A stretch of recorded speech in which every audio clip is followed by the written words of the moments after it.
Talents Academy. I'm Nicole, and today we're diving into the exciting world of National Heritage Month. I'm Esha, and National Heritage Month is it all about celebrating our rich Filipino culture and history. I'm Anika, and it's important for us to understand why our heritage is so special. I'm Isabel.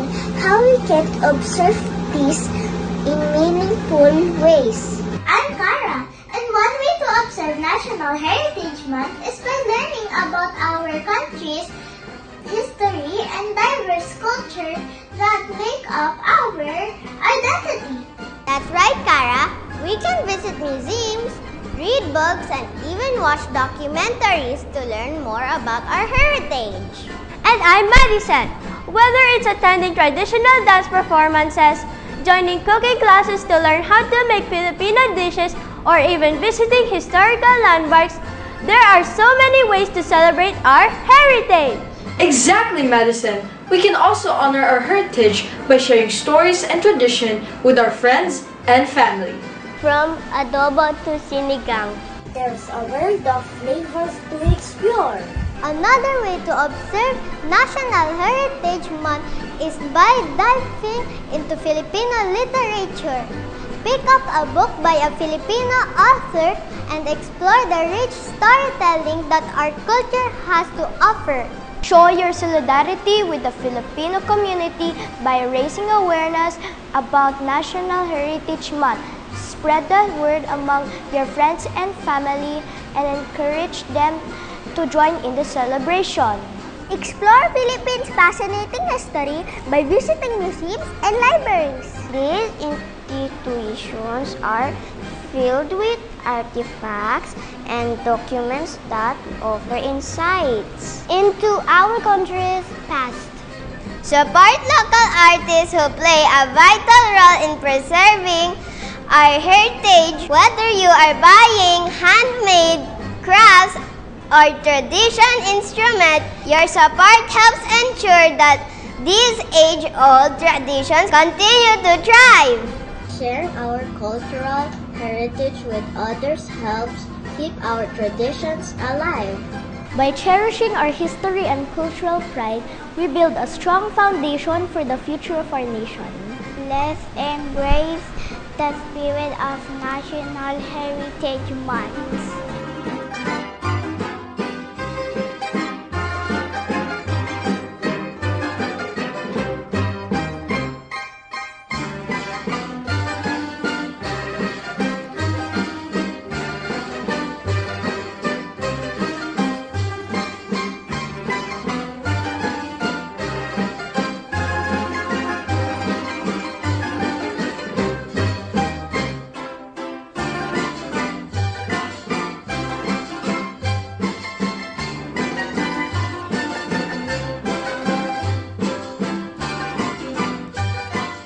Celebrate the richness of Filipino culture. Together, let's write the next chapter of our remarkable story. By honoring our heritage, we foster unity, inspire innovation, and pave the way for a brighter future for all Filipinos. So let's come together as a nation, united in our shared history and cultural pride as we celebrate National Heritage Month with joy and gratitude. Let's continue to write our story with pride, passion, and purpose. Honoring the legacy of our ancestor and shaping the future of our nation. Let's remember that our heritage is our treasure. And it's all up to all of us to preserve and protect it for future generations. So let's raise our voices, raise our flags, and raise our spirits as we celebrate the beauty and diversity of Filipino culture during National Heritage Month. Let's carry the spirit of celebration, appreciation, and preservation with us throughout the year. From all of us here at Talents Academy, thank you for joining us in honoring our rich Filipino heritage. Let's continue to cherish and celebrate our culture every day.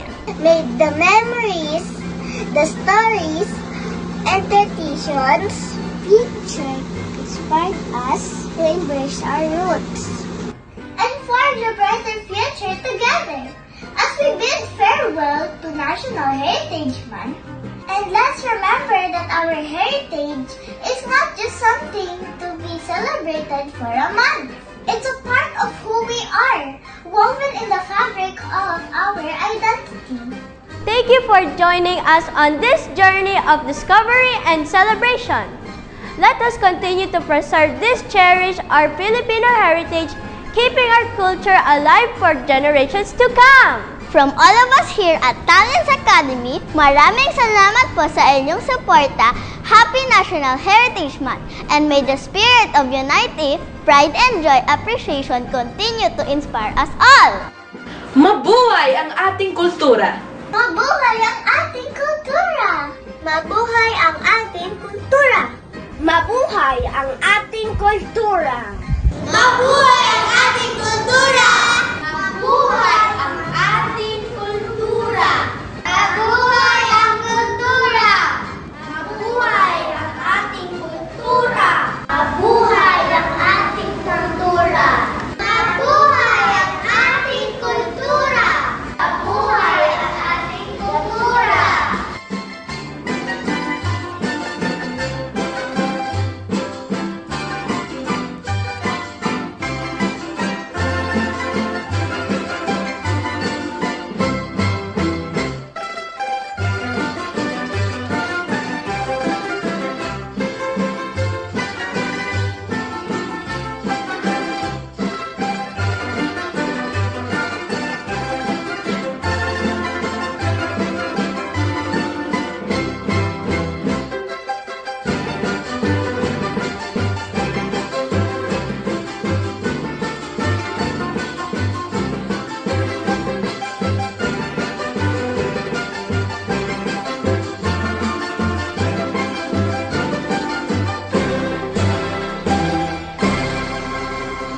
Like mo, always like ka.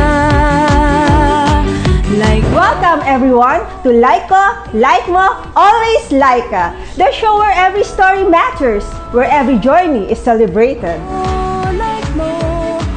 Together, we'll uncover the extraordinary stories of everyday heroes, of those who dare to dream and strive to make a difference. Join me as we journey through the highs and lows, the laughter and tears of those who inspire us with their resilience and passion. Together, we'll bridge the gaps, foster connection, and find inspiration in the story of others. So tune in every Saturday at 4:30 p.m. and let's celebrate the strength and success found in the lives of those who make a difference in their own unique ways.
Magandang araw mga kalayka at mga kaibigan.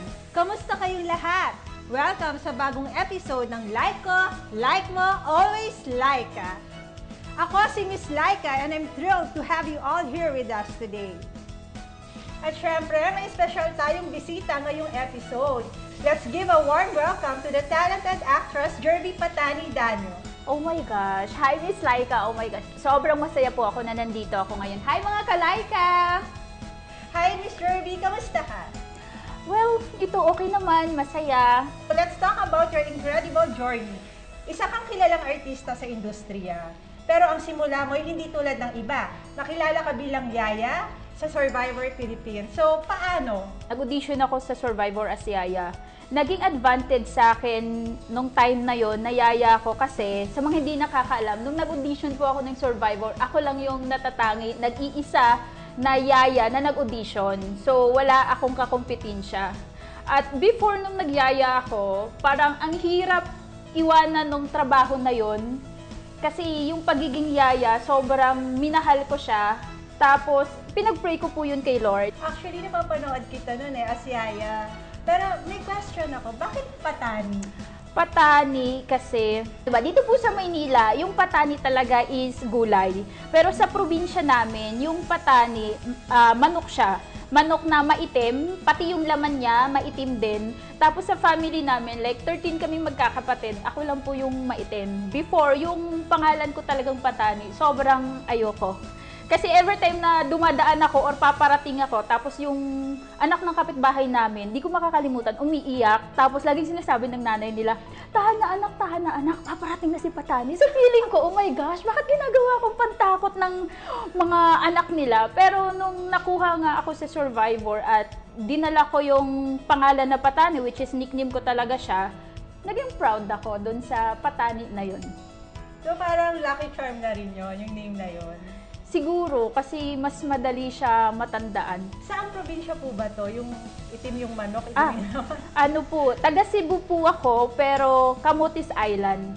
Bago makarating sa syudad ng Cebu, kailangan pa namin sumakay ng barko, ng pambot. Ayun, mga 3 oras yung biyahe. Ilan ka sa mga magkakapatid? Pang 12 po ako. Nabalitaan ko rin, Patani, na sumali ka sa Starstruck. So, ano nangyari po dito? Sumali ako ng PBB, sumali ako ng Starstruck. Kasi nakatira ako sa isang isla. So, itong isla na to, walang audition or kahit gustuhin mong mag-extra yung tatawid-tawid ka, walang ganon. Kasi nasa isla kami, kumbaga, nung time na gusto kong mag-artista, lahat ng pangarap ko nandito sa Maynila. Tapos, parang taunan lang, minsanan lang na nagkakaroon ng panahon na may pumupunta dun sa Cebu para may mga audition. Nung time na nag-audition ako sa PBB, hindi talaga ako nakuha.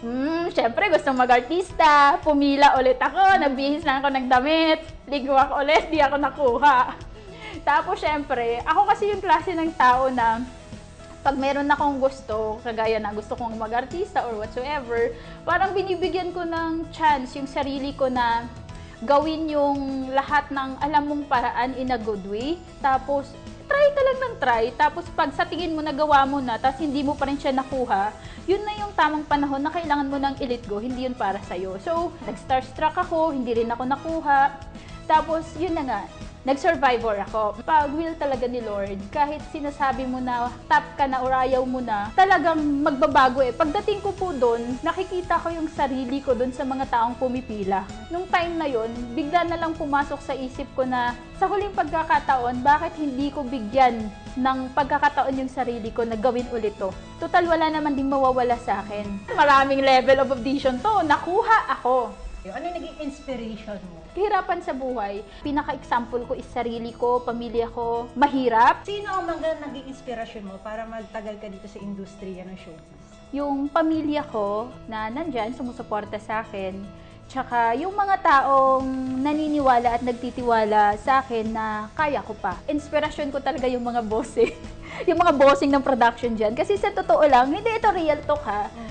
Kahit gaano pa kami kasipag, pag walang offer, kahit gustuhin pa namin tumagal sa industriyang ito, kung wala kaming call time, wala kaming offer na shooting, tipping, wala talaga kaming trabaho. Paano mo po na-achieve ang balance sa pagiging artista at sa iba pang aspeto ng buhay mo? Nagre-real estate din ako. Tapos, marami akong alagang pusa, tsaka mga personal, panahon, oras. Kasi sa totoo lang, kung puro trabaho ka lang, like sa showbiz, although hindi naman ako sikat na sobrang to the highest level, di ba, nasasabihin ko, baka mamaya burnout ako, whatsoever. Hindi naman ako ganon. Kaya may mga bagong proyekto ka ba na pwede mong ipagmalaki at pwede mong i-share sa ating mga kalayka, mga kaibigan? Oh my gosh, ito na nga mga bossing. Baka naman, di ba? Baka naman may part 2 tayo dyan. Ayun, manood po kayo ng Makiling, Monday to Friday, 4 p.m. sa GMA, tsaka yung Royal Blood din po namin, ngayong March 15, mapapanood nyo na po sa Netflix, tsaka sa hindi pa po nakakanood ng English Only Please, na sa Netflix na po.